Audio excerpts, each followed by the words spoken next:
Seriously. बदतमीज! दुपट्टा चाहिए? ये ले ले ले दुपट्टा। आरंश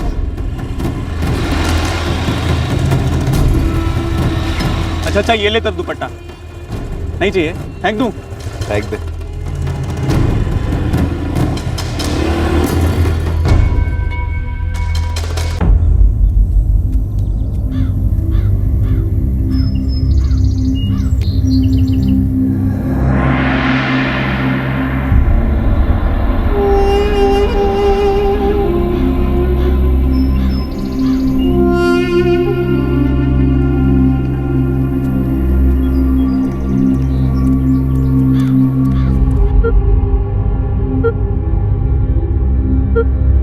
The number you have called is currently not reachable. Please try again later. Thank you.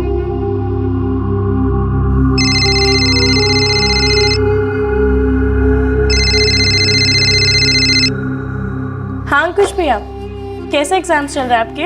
हाँ ठीक ही चल रहे हैं। अच्छा रंजना सुन, ये पिंकी का नंबर बंद क्यों आ रहा है? दीदी ने आपको बताया नहीं? उन्होंने अपना नंबर चेंज किया है, इसलिए शायद ऑफ आ रहा होगा। क्यों? पता नहीं, मैंने पूछा तो बोला कैसे उनका मन हुआ। ये पिंकी के टेस्ट कैसे जा रहे हैं? ठीक ठाक ही जा रहे हैं। रंजना सुन, ये पिंकी का नया नंबर जरा मैसेज कर दे। पिंकी आराम से जाना। हाँ? अरविंद गाड़ी संभाल के चलाना। अरे आंटी जी, मुझसे अच्छा ड्राइवर आपको पूरे हरियापुर में नहीं मिलेगा। बाय। ध्यान से लिखना।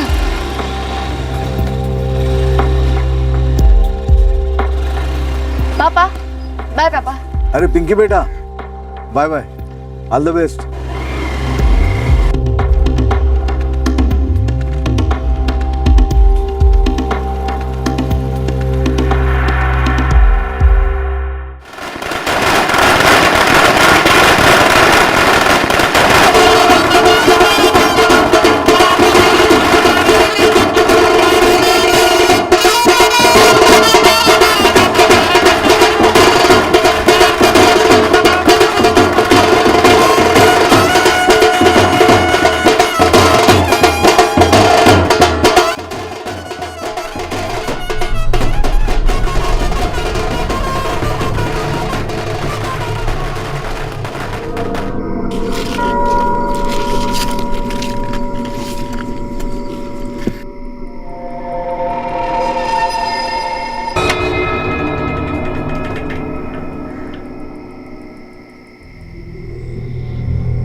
हाँ कुछ बेटा, आप जरा घर आएंगे चाचा जी? क्यों, क्या हुआ? मम्मी पापा पिंकी रंजना सबको फोन ट्राई कर रहा हूँ इतनी देर से, कोई फोन ही नहीं उठा रहा है। अरे कहीं बाहर गए होंगे। मेरी कल ही बात हुई थी, कहीं बाहर बाहर जाने की बात नहीं करी किसी ने, और अगर कहीं बाहर गए भी हों तो फोन ना उठाएं। अजीब बात है ना, टेंशन हो रही है। अरे नहीं बेटा, एग्जाम के टाइम पे टेंशन मत लो तुम। हम अभी घर जाते हैं और फोन पे बात करवाते हैं तुम्हारी, ठीक है?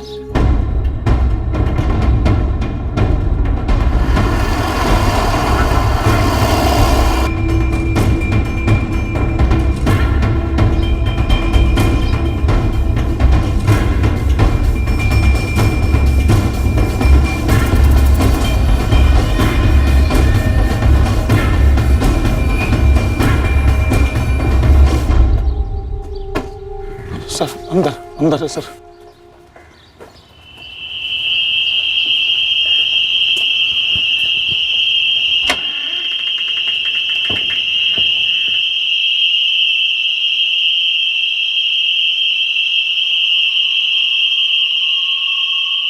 सर ये मेरे बड़े भाई सोन भैया और ये भाभी गायत्री भाभी।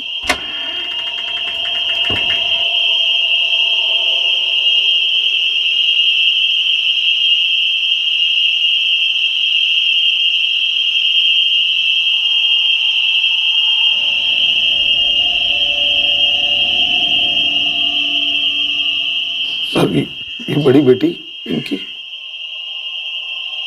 और छोटी वाली रंजना।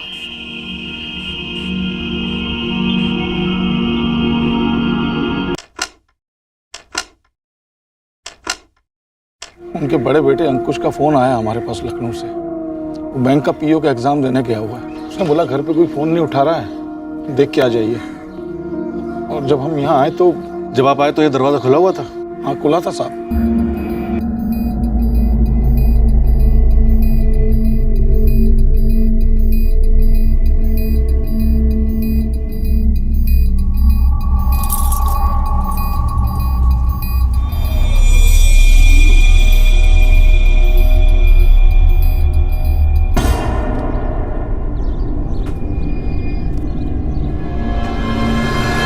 अंदर के कमरे का लॉकर खोला गया है पर गहने पड़े हैं उसके अंदर। शायद कैश गायब हो। सर क्या गायब है क्या नहीं ये तो अंकुश ही बता सकता है। वो लखनऊ से यहाँ के लिए निकल गया है। ये जो पेट्रोल का कैन है ये इनके घर का ही है? मुझे पता नहीं साहब। तो चारों विक्टिम्स के मोबाइल फोन मिले। किसी के पास दूसरा फोन है तो पता नहीं। और कुछ? सर लगता है सेक्सुअल असॉल्ट हुआ है। दोनों लड़कियों पर? यस सर, दोनों लड़कियों पर। चारों को छुरे से मारा गया। शायद चिल्लाए होंगे। हमें तो कुछ भी सुनाई नहीं दिया। और वैसे भी हमारा घर इतना पास थोड़ी ना है सोहन जी के घर से। हम तो पंचम जी की आवाज सुनते ही दौड़े चले आए। पागलों की तरह चिल्ला रहे थे वो। मैडम मैं अरविंद कुशवाहा, हमारी अच्छी जान पहचान थी सोहन अंकल की फैमिली से। हम हरियापुर से नहीं, बगल के गांव सारंगढ़ से। ये मेरा फ्रेंड है गुड्डू। कल रात सारंगढ़ में हमारी एक दोस्त की बहन की शादी थी, हम वही थे। जैसे ही पता चला कि सोहन अंकल के घर हुआ ये कांड, हम तो दौड़े दौड़े आ पहुंचे। बहुत ही भयंकर अटैक हुआ है सर। बहुत ही अजीब बात है, आस पड़ोस में किसी ने कुछ नहीं सुना। तो क्या इन चारों पर एकदम से एक साथ अटैक हुआ होगा? नामुमकिन लग रहा है सर। और साथ में दोनों लड़कियों का शायद रेप हुआ है।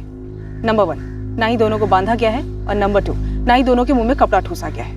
मतलब ऐसा कैसे हो सकता है कि आस पड़ोस में किसी ने कुछ भी नहीं सुना? सर ये किसी एक बंदे का काम नहीं लगता। घर में जबरदस्ती एंट्री के कोई निशान नहीं है। तो क्या ये लोग दरवाजा खटखड़ा कर अंदर दाखिल हुए होंगे? मुझे पेट्रोल की कैन खटक रही है। किस इंटेंशन से पेट्रोल लाया गया होगा? मर्डर और रेप करने के बाद क्या लाशों को जलाने का प्लान था या फिर पूरे घर को फूंकने का प्लान था? और अगर ऐसा था तो प्लान अधूरा छोड़कर ये लोग क्यों भागे? इंस्पेक्टर, दोनों लड़कियों का रेप हुआ है, गैंग रेप। दोनों ने फाइट बैक की कोशिश की होगी। स्ट्रगल के निशान मिले हैं बॉडी पर। फिर तो बचाव के लिए दोनों लड़कियां चिल्लाई भी होंगी, लेकिन पड़ोस में ऐसा किसी ने कुछ नहीं सुना। अजीब बात है, दोनों लड़कियों के गैंगरेप के अलावा बार बार स्टैबिंग्स भी हुई है।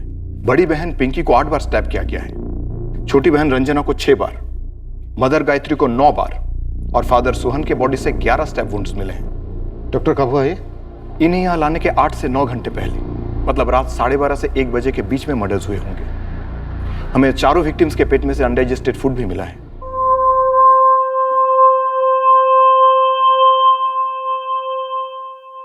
चाचा जी ने सब बताया मुझे, सबको बुरी तरह से। हाँ अंकुश, बहुत बुरी तरह से। पिंकी और रंजना मेरी दोनों बहनों को। हाँ मैडम जी, हम किसान हैं, अनाज उगाते हैं। सोहन भैया की दुकान भी है, वो खाद वाद और खेती का सामान बेचते थे। पिंकी दी फर्स्ट ईयर बीकॉम पढ़ रही थी और रंजना 11वीं में थी।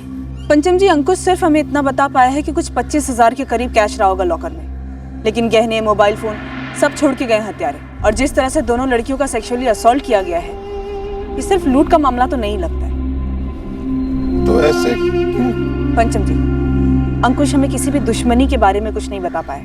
क्या आप हमें बता सकते हैं कि किसने बदला लिया होगा और किस बात का? मैडम जी, ऐसा बदला भी कोई ले सकता है?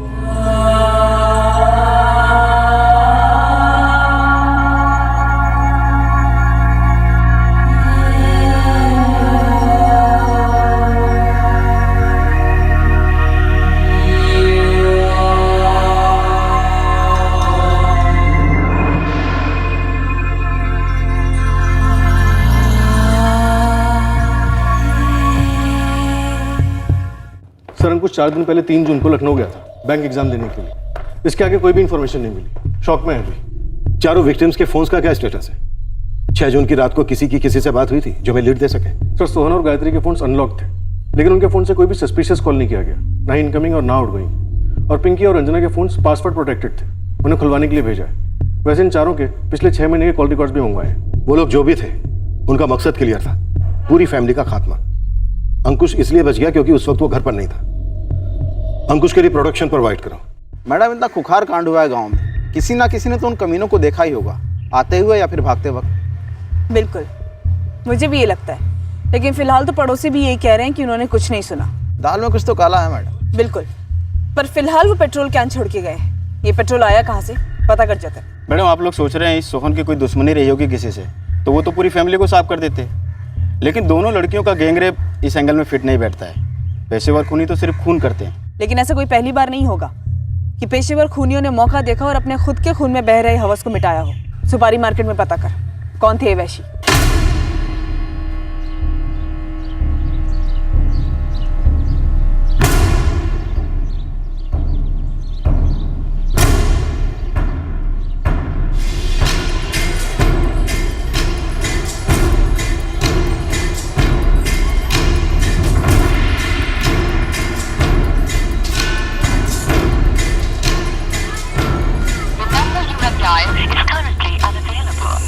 हमारे हरियापुर में ये जो कांड हुआ है ना, आज से पहले कभी नहीं हुआ है।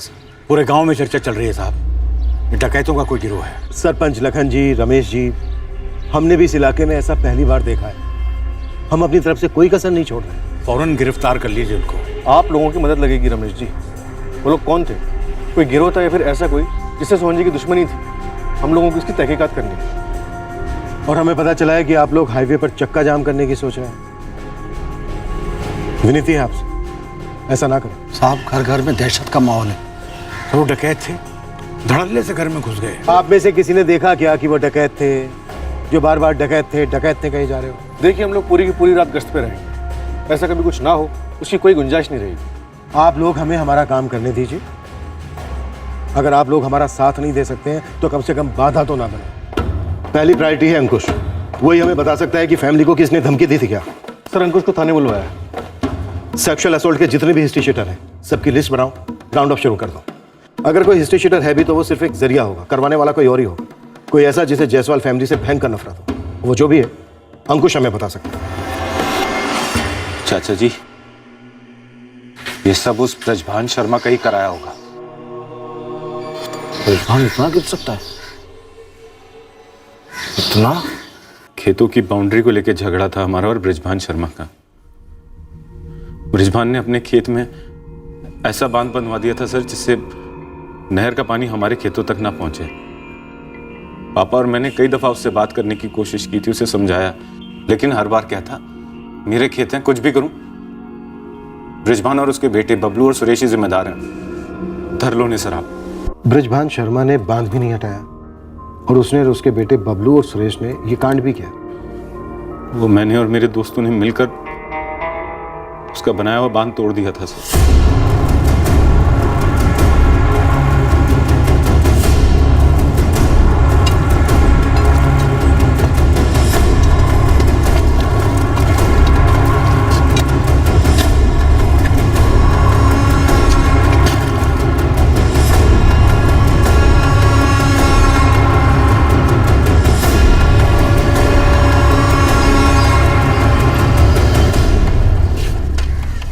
वो बांध नहीं था ब्रजभान जी, वो आप लोगों की बेईमानी का सबूत था, तो हाँ, वो हमने तोड़ दिया। अंकुश, सोहन, अरे बेईमानी तो वो थी जो तुम लोगों ने की, हड़प लिया हमारी जमीन का हिस्सा। ब्रजभान, वो मसला अब कोर्ट में है और कोर्ट ही उसका फैसला करेगा। लेकिन तुम लोग इस तरह पानी नहीं रोक सकते। क्यों नहीं रोक सकते? और इस मामले में आपको इतनी दिक्कत है, इसे भी कोर्ट में ले जाइए ना। और देखते हैं कोर्ट क्या फैसला करता है आप लोगों की इस हरकत के बारे में। कल रात को चोरों की भांति घुसकर बांध तोड़ा आप लोगों ने। रातों रात चोर की तरह बांध बांधे थे तुम लोग, वो चोरी नहीं थी हैं? अरे हमारे खेत में हम बांध बनाए या ताजमहल, तुम लोगों की औकात नहीं है मुंह खोलने की, समझे आप? अरे हमारी जमीन, हमारी खेती, हमारा पानी। अरे वाह रे वाह, हमारा पानी। पानी नहर का है और नहर सबकी है। हाँ तो नहर से खींच के निकाल लो ना पानी, रोका किसने आपको? अंकुश और सोहन, अगर आइंदा तुम लोगों ने हमारी जमीन में घुसकर ये ऐसी हरकत की तो हम बर्दाश्त नहीं करेंगे, कह देते हैं। ब्रिजभान जी, आप ऐसी बचकानी बातें क्यों कर रहे हैं? नहर में पानी नदी से आता है और नदी में पानी बारिश से भरता है। अब बारिश का हिसाब किताब करेंगे, हिस्से बनाएंगे आप, कल को बादल का भी बंटवारा करेंगे। जो है सबका है। और रही बात जमीन की, तो वो सालों पुराना मसला कोर्ट में चल रहा है ना? उसे पानी के साथ जोड़ना कहाँ की अकल है जी? क्या हमें अकल कम है? ये तुम्हारी पिद्दी सी बिटिया हमें अकल बांटेगी? बे अंकुश, तू ग्रेजुएट क्या हो गया, जिले का डीसी नहीं बन गया, समझे? बांध बांधने में जितने पैसे लगे थे हमारे, सारे के सारे पैसे वापस करोगे आप लोग, वरना भूलना मत जिस तरह से चोरों की तरह घुसकर तुमने हमारा बांध तोड़ा था ना, वैसे ही चोरों की तरह घुसकर हम भी बहुत कुछ कर सकते हैं तुम्हारे साथ।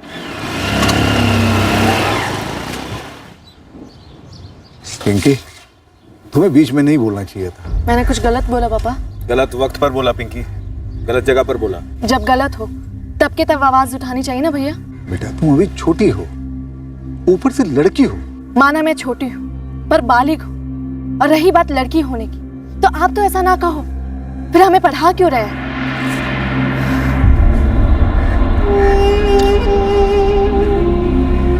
बांध तो दोबारा नहीं बनाया हम लोगों ने, लेकिन धमकी जरूर दी थी।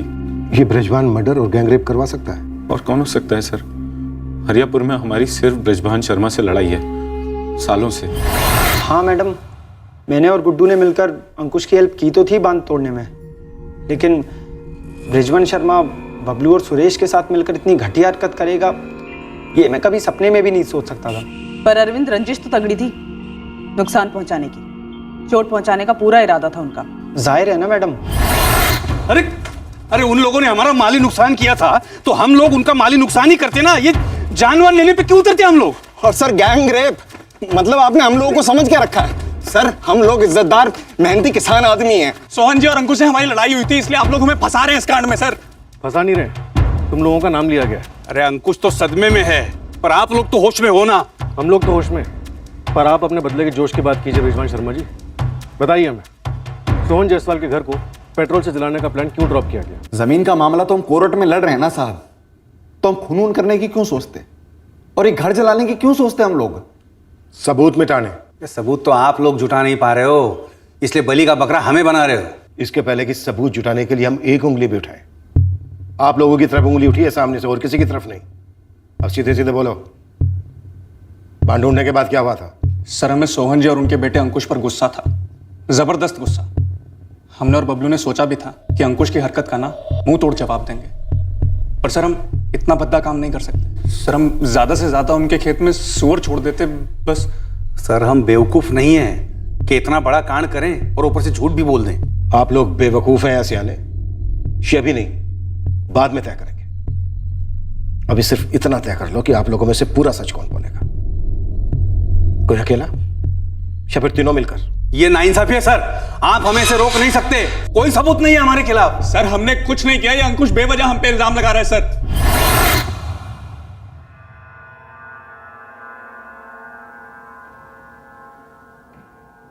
सर, पूरे गांव को ब्रिजभान शर्मा परिवार और जायसवाल परिवार दोनों के झगड़े के बारे में मालूम था। तीनों बाप बेटे काफी कॉन्फिडेंटली कह रहे हैं कि बेगुनाह है। ब्रिजभान, बबलू और सुरेश तीनों के फोन रिकॉर्ड्स मंगवाए। अपने खबरियों से कहो कि पता लगाएं कि ये कांड इन तीनों ने किया है या फिर और लोग भी शामिल थे। फिर देखते हैं कि इनका कॉन्फिडेंस कब तक टिका रहता है। सोहन जायसवाल पेट्रोल बेचता था? हाँ मैडम, वैसे कोई खुलकर नहीं बोल रहा है गाँव में, लेकिन मैंने हाईवे के पेट्रोल पंप से पता किया। भाई हम कैन या बोतल में पेट्रोल बेचते ही नहीं हैं, और 6 तारीख की रात को कोई पेट्रोल मांगने आया भी नहीं था। हरियापुर और सहारनगढ़ के बीच तुम्हारा एक ही पेट्रोल पंप है।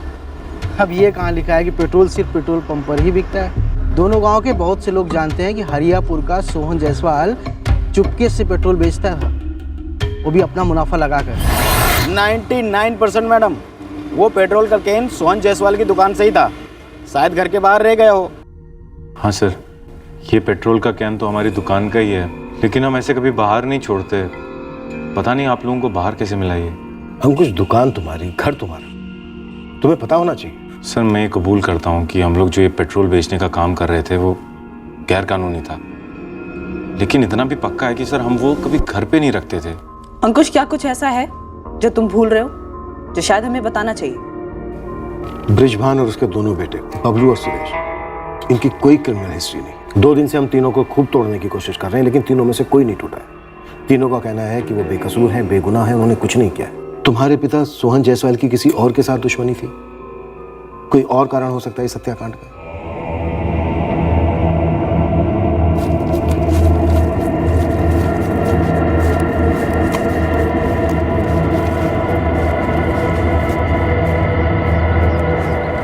राम राम समझ भैया। हमारी डकैतों की बिरादरी हंसती। मर्डर और गैंग रेप में हंसने जैसा क्या समझ भैया? दुनिया डकैतों के बारे में चाहे कुछ भी समझे, लेकिन डकैतों के भी अपने कुछ उसूल होते हैं। हमारे हाथ जनानियों की तरफ सिर्फ जेवर लूटने के लिए बढ़ते हैं, इज्जत नहीं। जेवर तो लूटे नहीं गए सोहन जायसवाल के घर से। वही तो, अगर डकैत होता तो इतनी पिद्दी सा रोकड़ा लेकर गायब नहीं होता। और तो और अगर धावा बोलना ही होता तो पड़ोस के सहारनगढ़ पर बोलते, जहां उसी रात शादी हो रही थी। इलाके के छोटे बड़े सभी हिस्ट्री शीटर्स की हाथ धोकर पूछताछ हुई, पर हाथ लगा कुछ नहीं।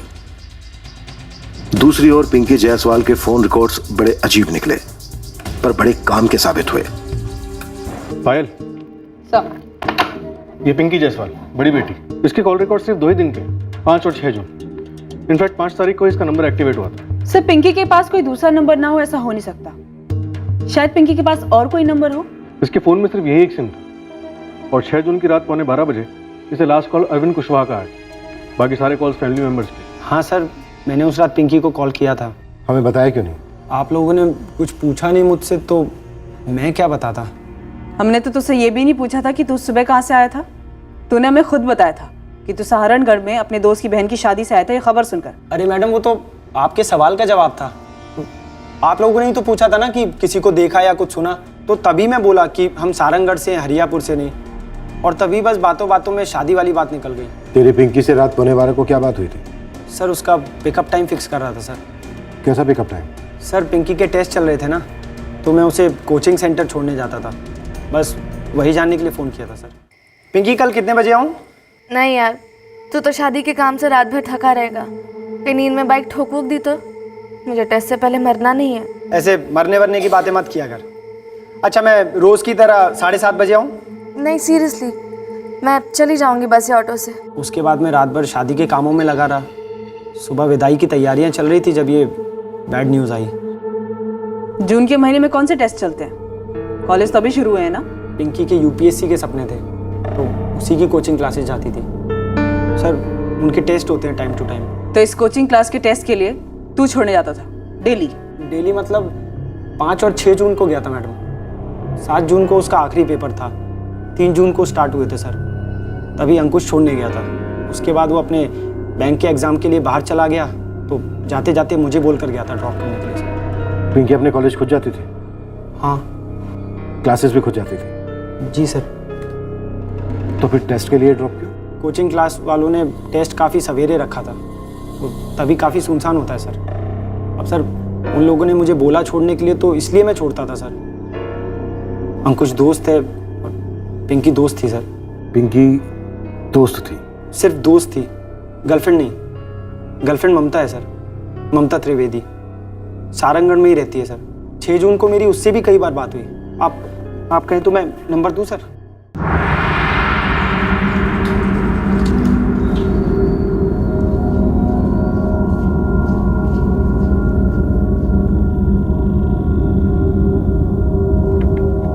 जी सर, जब मैं लखनऊ में था तब उसने ये नया सिम खरीदा था। पिंकी का इससे पहले का नंबर? वो नंबर उसने यूज करना बंद कर दिया था। क्यों? मुझे नहीं पता सर, मुझे खुद बड़ा अजीब लगा था ये। मैंने रंजना को फ़ोन किया था और उससे नंबर लिया था और फिर उसको कॉल किया। हाँ भैया, मेरे टेस्ट ठीक जा रहे हैं और अच्छे हो सकते थे। आपके एग्जाम कैसे जा रहे हैं? हाँ, मेरे भी अच्छे जा रहे हैं। अच्छा पिंकी सुन, ये नंबर क्यों बदला तूने? उस नंबर में कुछ प्रॉब्लम थी भैया। नंबर में क्या प्रॉब्लम हो सकती है? मुझे नहीं पता भैया, नेटवर्क में भी प्रॉब्लम थी। अच्छा भैया सुनो ना, मैं आपको 2 बुक्स के नाम मैसेज कर रही हूँ, अगर आपको सेकंड हैंड मिले तो लखनऊ से आते वक्त लेते आइएगा। मुझे लगा पिंकी ने नंबर वाली बात टाल दी थी, सोचा घर जाकर डिटेल में बात करूंगा। लेकिन जब आया तब तुम्हें पिंकी का पहले का नंबर हमें बहुत पहले दे देना चाहिए था। और एक बात, पिंकी को अरविंद ड्रॉप करता था उसी क्लासेस के टेस्ट के लिए। ये बात तुम्हें और तुम्हारे पापा को पता थी? हाँ सर। क्यों? वही तो पूछ रहा हूँ, क्यों? अरविंद ही क्यों? क्योंकि सर हम साथ बड़े हुए हैं, एक दूसरे के कामों में मदद करते हैं। कोई बात है क्या सर? बात यह है कि 6 जून की रात 11:15 बजे अरविंद ने पिंकी को लास्ट कॉल किया था। उसके बाद कोई कॉल नहीं आया। हाँ तो सर? तो कुछ नहीं, बस ये हुआ था। अरविंद का कहना है कि उसने पिंकी को इसलिए फ़ोन किया था ताकि वो पता कर सके कि सुबह उसे कितने बजे पिकअप करना है। हाँ तो उसी लिए किया होगा सर। शायद। पिंकी का पहले वाला नंबर दो। हाँ मैम, अंकुश जायसवाल को जानता हूँ मैं, पर अरविंद जितना करीब नहीं हूँ। उस दिन सुबह की खबर सुनकर तो हम सबके होश ही उड़ गए थे। अब आप ही सोचिए, इधर हम हमारी बेटी को विदा कर रहे हैं, उधर बाजू वाले गांव में। दिलीप, अरविंद तुम्हारी बहन अमिता की शादी में मौजूद था रात को 12 बजे के बाद? हाँ मैम, बिल्कुल था, पूरी रात था। भरत जी, सोहन जायसवाल के परिवार को आपने शादी का न्योता नहीं दिया? जी वो हमारी उनसे कुछ खास पहचान नहीं थी, बस ये बच्चे एक दूसरे को जानते थे। और फिर गांव भी तो अलग पड़ता है ना, हम सहारनगढ़ के और वो हरियापुर के। नहीं मैम नहीं, बिल्कुल नहीं। अरविंद और पिंकी का कोई चक्कर नहीं था। अरविंद की तो गर्लफ्रेंड है ममता, हमारे गांव की है। पिंकी का किसी और के साथ कोई चक्कर, या रंजना का, या ऐसा कोई एक तरफा मसला? ये सब तो मुझे कुछ नहीं पता। जैसे कि मैंने आपको कहा कि मैं जायसवाल परिवार को अच्छे से जानता नहीं था। हाँ, अगर कोई जानता होगा तो वो अरविंद है। दोनों बहनें उसके बहुत क्लोज थी, हो सकता है कुछ शेयर किया हो। आप हम लोगों की और कस्टडी लेकर क्या क्या अचार डालिएगा हमारा? हाँ, अरे इतने दिन तो रख चुके हैं, हाथ लात चला चुके हैं, हमारी पूरी बदनामी कर चुके हैं आप। सर उस रात को हम अपने घर में सो रहे थे, अगली सुबह जाकर हमें इस कांड की खबर मिली। अब जो कसम बोलोगे मैं खाने को तैयार हूँ, पर 6 की रात को मेरे पति मेरे बच्चे घर में ही थे। भले ही वो तीनों घोड़े बेचे घर पे सोए, पर इस बात की क्या गारंटी है कि इन्होंने अपने किराए के आदमी ना भेजे हो जायसवाल परिवार के घर? मेरे पति और मेरे बच्चे ऐसा करना तो दूर, ऐसा सोच भी नहीं सकते। मैडम, हम आपके हाथ जोड़ते हैं, आप इन्हें छोड़ दीजिए। ऐसे ही बहुत तू हो रही है पूरी बिरादरी में, पूरे गांव में। सर, बबलू, बृजवान और सुरेश तीनों के कॉल रिकॉर्ड स्कैन किए, कुछ भी नहीं मिला। और सर 4 दिन से सबकी पूछताछ भी चल रही है, टूटने का कोई नाम ही नहीं ले रहा है।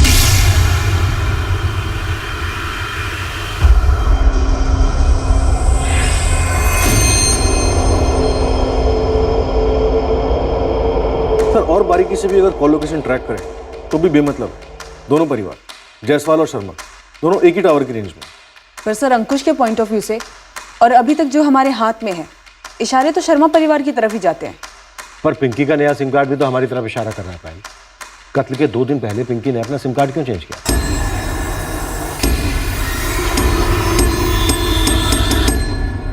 क्या इस नए सिम कार्ड का मर्डर और गैंगरेप कांड से कोई ताल्लुक है? सर, फोन कंपनी से बात हुई, पिंकी के पुराने नंबर के कॉल रिकॉर्ड्स कल सुबह 11 बजे से पहले हमारे टेबल पर होंगे।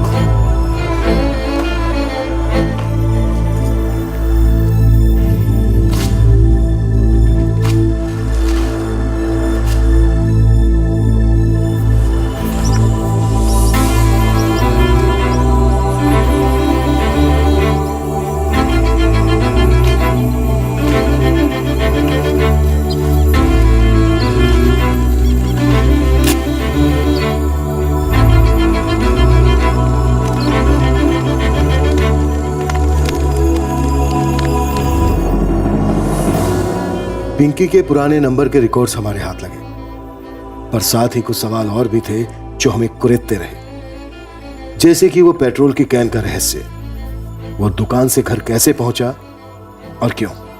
पर अंकुश हमें उस बारे में कोई भी सुराग नहीं दे पाया।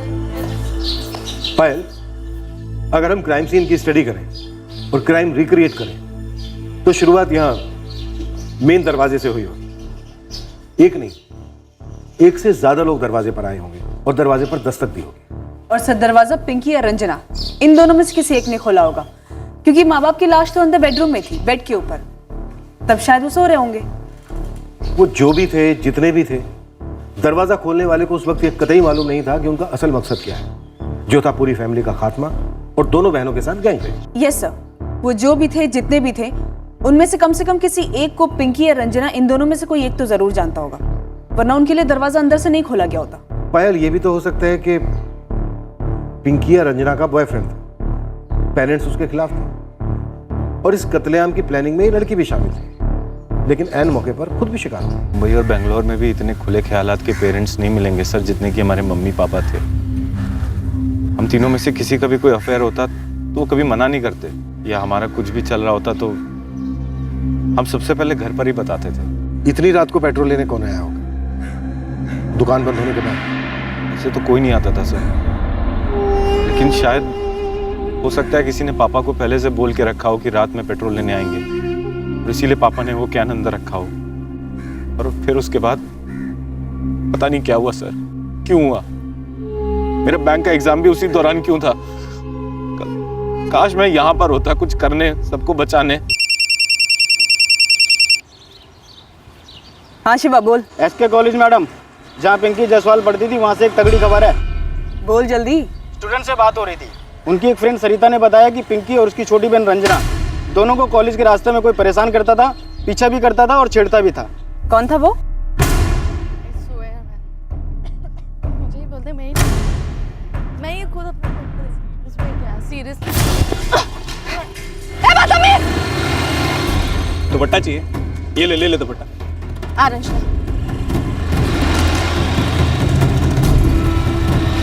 अच्छा ये ले तब दुपट्टा। नहीं चाहिए? फेंक दूं? फेंक दे।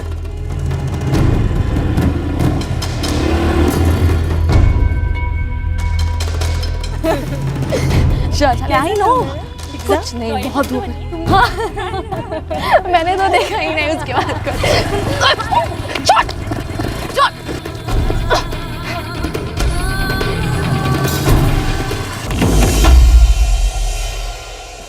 बड़े इज्जतदार होने की बातें कर रहे थे सीना तान के, अब हलक में हाथ डालते हैं इनके।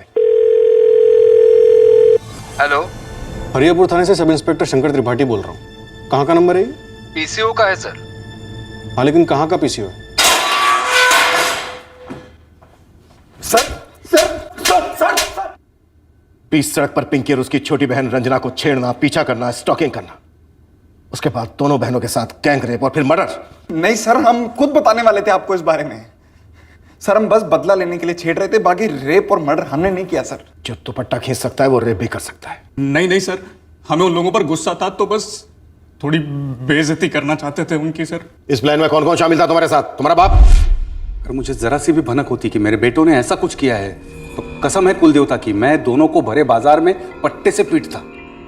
हमारा परिवार ये ऐसा है ही नहीं। रिजवान, तेरे संस्कारी मुखौटे पे इतने छेद हो चुके हैं ना कि कोई अंधा भी देख के बता सकता है कि तू किस परिवार का है। तो चल अब एक सांस में बता, इस मर्डर और गैंग रेप में किराए के हत्यारे थे या तू खुद भी शामिल था? ना मैं शामिल था, ना मेरे बेटे, ना हमने किसी किराए के हत्यारों को बुलाया। मेरे बेटों की जलील हरकत के लिए मैं माफी मांगता हूं, लेकिन ऐसा घिनौना इल्जाम मत लगाइए। सर, उस दिन जब हमारा अंकुश और उसके पिता से झगड़ा हो रहा था तो पिंकी ने बीच में बोला था। हम मर्दों के बीच, बुजुर्गों के बीच हमारे पिता की बेइज्जती की थी, तो बस हम उसे सबक सिखाना चाहते थे सर। हमें ऐसा नहीं करना चाहिए था सर, पर सर हमें क्या मालूम था इतना बड़ा कांड हो जाएगा। हमें बस हमारी जमीन वापस चाहिए थी जो सोहन जायसवाल ने हड़पी थी। हम बस उसे परेशान कर रहे थे, कभी बांध बना के, कभी सुअर, कभी दुपट्टा खींच के, कभी गैंग रेप करके और कभी कत्ल करके। पिंकी की दिल्ली बात होती थी, लेकिन दिल्ली में तो हमारा कोई नहीं रहता। दिल्ली के एक पीसीओ से 4 जून को पिंकी के पुराने नंबर पे कॉल आया था और उसी दिन पिंकी ने अपना नंबर बदल लिया। उसके अलावा 44456788 इस नंबर पे पिछले 6 महीने से पिंकी की लगातार लगभग रोजाना ही बातें हो रही थी। फिलहाल ये नंबर स्विच ऑफ है। मुझे सच में कुछ नहीं पता। पिंकी बालिग लड़की थी, मैच्योर थी, उसकी कोई सहेली होगी, इसमें डाउट करने वाली बात क्या है? पर 4 जून को पिंकी ने अपना नंबर बदल लिया। क्यों किया उसने ऐसा? तुम्हारे अलावा कोई नहीं बता सकता। देखिए, जो बताना था मैं पहले ही बता चुका हूँ, मैं फिर कह रहा हूँ। मैं खुद जानना चाहता था कि पिंकी ने नंबर क्यों बदला, लेकिन मेरे जानने के पहले ही मेरी बहन का गैंगरेप हुआ, मर्डर हुआ, मेरी दोनों बहनों का, मेरे माँ बाप का मर्डर हुआ। बस मैं बच गया हूँ, किस लिए मुझे भी नहीं पता।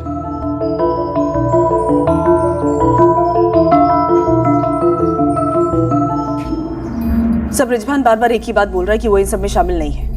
उसके दोनों बेटे बबलू और सुरेश भी इसी रात पर अटके हुए हैं। सर एक अजीब बात है, मैंने अंकुश से पिंकी और रंजना की स्टॉकिंग और छेड़खानी के बारे में पूछा। उसने कहा कि कभी पिंकी और रंजना ने उससे इस बारे में कुछ भी शेयर नहीं किया, और उसने ये भी कहा कि पिंकी और रंजना ने माँ बाप से भी इस बारे में कुछ नहीं कहा कभी।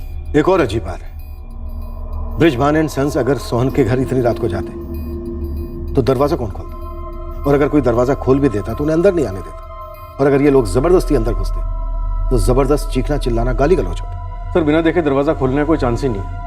दरवाजे पे आईपीएस लगा हुआ है और वो भी इतनी रात गए। सर ब्रिजभान और उसके दोनों बेटों की पुलिस कस्टडी सिर्फ 2 दिन के लिए है, उसके बाद वो लोग जुडिशियल कस्टडी में चले जाएंगे। अगर हमें उनसे कुछ निकलवाना है तो इन्हीं 2 दिनों के अंदर निकलवाना होगा। लेकिन निकलवाने जैसा कुछ बचा भी है? सर मुझे लगता है पिंकी के दिल्ली वाले कनेक्शन को टटोलना चाहिए। उसके सिम बदलने के 2 दिन बाद इस कांड का होना, उसे लगता है कहीं ना कहीं ये मामला पिंकी से जुड़ा हुआ है। रिकॉर्ड्स कब आ रहे हैं उस नंबर के जिस नंबर से पिंकी जायसवाल के पुराने नंबर पर अक्सर बात होती थी? 2 दिन लगेंगे सर। वेट करते हैं। ब्रिजभान, बबलू और सुरेश 2 दिन और है हमारे साथ, देखते हैं क्या निकल कर आता है। लेकिन एक बात है, कोई तो है हमारी करंट लिस्ट में जो काफी कुछ जानता है लेकिन खामोश है। ऊपर से ये गांव वाले इस हत्याकांड की दहशत में मनगढ़ंत डकैत और गैंग अटैक की कहानियां बना रहे। इस केस में कुछ लोगों की असलियत, कुछ बातें अभी भी सामने आना बाकी थी। हर नरसंहार के पीछे कुछ गड़े मुर्दे होते ही हैं, पर अक्सर जानने वाले उन मुर्दों पर रोशनी डालना भूल जाते हैं या फिर जानबूझकर उन्हें अंधेरे में ही रखते हैं। जैसे कि इस केस में गैर कानूनी पेट्रोल का धंधा जो सोहन जायसवाल अपनी फर्टिलाइजर की दुकान से चला रहा था। एक और ऐसी ही अहम खबर थी जो हम तक काफी देर से पहुंची, या ये कहिए कि हमसे जानबूझकर छुपाई गई थी। सलाम साहब, पिंकी के कॉलेज के दोस्तों से दोबारा से बात हुई तो ये अरविंद कुशवाहा है, इसका नाम काफ़ी बड़ा है। बोले कि जायसवाल परिवार के काफ़ी करीबी था ये अरविंद। ये सब मालूम है हमें। उसी ने पिंकी को आखिरी कॉल किया था कत्ल वाली रात को। सर इस अरविंद के दोस्त हैं 2, एक दिलीप जिसकी बहन अमिता की शादी थी उस रात, और दूसरा गुड्डू जो उस रात उन दोनों के साथ था। तो सर मैंने इन दोनों से थोड़ी गप लड़ाई, और तो सर काफ़ी चाबी भरने के बाद ये गुड्डू बोला कि अरविंद को पिंकी के बारे में कुछ पता है जो उसने आपको नहीं बताया। देख अब ये मत बोलना, उसे नहीं मालूम वो क्या था। सर वही बोलने वाला था। लेकिन सर एक और बात है, पूरा जायसवाल परिवार साफ हो गया, सिर्फ ये अंकुश बच गए। अंकुश का कोई हाथ हो सकता है? अब बैंक की नौकरी इतनी आसानी से तो मिलती नहीं है सर जी। अब दुकान और खेती की पूरी कमाई सिर्फ अंकुश को ही मिलेगी। मर्डर तक समझ सकता हूँ, लेकिन क्या वो अपनी दोनों छोटी बहनों का गैंगरेप करवाएगा? सर प्लानिंग शायद सिर्फ मर्डर की ही थी, लेकिन हो सकता है करने वालों में से किसी ने ऑन द स्पॉट ये फैसला कर लिया हो कि इन दोनों को तो मारना है ही, क्यों ना पहले अपनी हवस की प्यास बुझा ली जाए। मेरी मानो तो आप अंकुश के दोस्त अरविंद को उठा लो। हो सकता है जैसे इसने पिंकी के बारे में आपसे कोई बात छुपाई, वैसे ही ये अंकुश का भी कोई राज जानता हो जो आपसे छुपा रहा हो। कोई चिड़िया हमें बता गई कि 6 जून को 11:45 पर पिंकी को जो कॉल आया था अरविंद से, वो पिकअप टाइमिंग को लेकर नहीं था। चिड़िया ये भी बता रही थी कि जायसवाल परिवार की सफाई की प्लानिंग कुछ इस तरह से की गई थी कि अंकुश बच निकले। वो चिड़िया ये भी बोल रही थी कि वो जानती है कि तू जानता था कि सोहन जायसवाल गैर कानूनी तरीके से पेट्रोल बेचते थे, लेकिन ये बात तूने बतानी जरूरी नहीं समझी, जबकि तुझे पता था कि उनके घर के बाहर से पेट्रोल की कैन मिली थी। उनके घर में ऐसी कौन सी भड़काऊ चीज थी जो कभी भी जलकर सबको खाक कर सकती थी?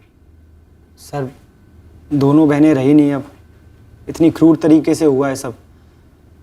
अब उनके बारे में क्या उछालूं सर? उनके बारे में ऐसा क्या था जो उछल सकता था, या उछला जो तू जानता है?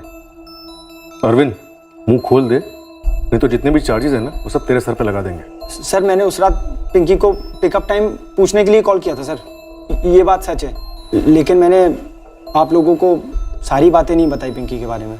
तो अब बता दे। पिंकी का बोल सर, पिंकी का दिनेश उपाध्याय के साथ चल रहा था सर। अब ये दिनेश उपाध्याय कौन है? किसी को नहीं मालूम था ये कहाँ से आया हरियापुर में। कोई कानपुर कहता है, कोई इलाहाबाद। हरियापुर में क्या करता है ये दिनेश उपाध्याय? ये सर स्कीम्स बेचता था।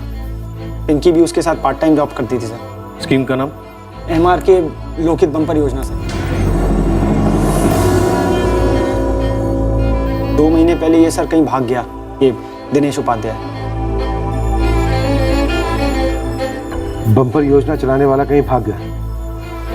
क्यों? स्कीम फ्रॉड थी सर। अब पिंकी ने कभी डिटेल्स तो बताई नहीं मुझे, लेकिन पर वो बोली थी मुझे कि वो इसमें फंस गई है। सर हो सकता है वो दिनेश ने फंसाया उसे, या पता नहीं, शायद हो सकता है दोनों की कोई मिली भगत हो। अफेयर था दिनेश और पिंकी का? ये पिंकी ने बताया तुझे? डायरेक्टली तो नहीं बोला कभी, पर बातों से समझ में तो आता है ना मैडम। झोल झोल क्या था? सर दरअसल गांव के कई लोगों ने इस स्कीम में अपना पैसा लगाया था सर, और ये दिनेश उपाध्याय रातों रात सारा पैसा लेकर कहीं गुल हो गया था। ये दिनेश उपाध्याय दिल्ली का है? वो तो नहीं पता मैडम।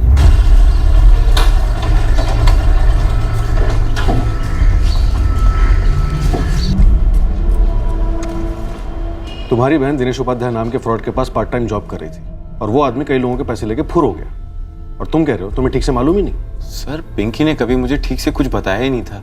तुम्हारे पापा गैर कानूनी तरीके से पेट्रोल बेचते थे, ये बात तो तुमको ठीक से पता थी ना? और तुम हमसे क्या पूछ रहे थे? घर के बाहर पेट्रोल का कैन कहाँ से आया? सर यकीन मानिए मुझे सच में नहीं पता था वो कैन वहां पर कैसे आ गया, अब भी नहीं पता है। और रही बात ये पेट्रोल वाले बिजनेस की, तो बस बताने से रह गई थी। बताने से रह गई थी वाली और क्या क्या बातें? सर आप लोग तो ऐसे सवाल कर रहे हैं जैसे मैंने ही अपने परिवार को मार डाला हो। मैंने ही अपनी दोनों बहनों के साथ। सर मेरा सब कुछ खत्म हो गया इंस्पेक्टर साहब, मेरे पास कुछ नहीं है छुपाने के लिए। जो हत्यारे छुपे हुए ना, बस मुझे उनको आप पकड़ लो। मुझे पता करना है वो कौन थे, क्यों किया उन्होंने जो किया हमारे साथ।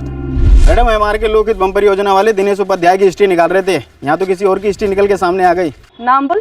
पंचम जायसवाल, सोहन जायसवाल का छोटा भाई। हाथ था मर्डर में या मास्टरमाइंड था ये पंचम? और मैडम क्या था ये तो मालूम नहीं अभी, लेकिन पंचम की बड़े भाई सोहन के साथ में पिछले 2 साल से कोई बातचीत नहीं होती थी।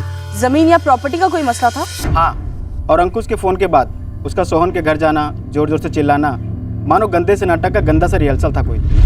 और ये बात हमें ना अंकुश ने बताई और ना उसके चाचा पंचम जायसवाल ने। सर पंचम से उस पेट्रोल कैन के बारे में पूछा था हमने। ये जो पेट्रोल का कैन है ये इनके घर का ही है? मुझे पता नहीं साहब।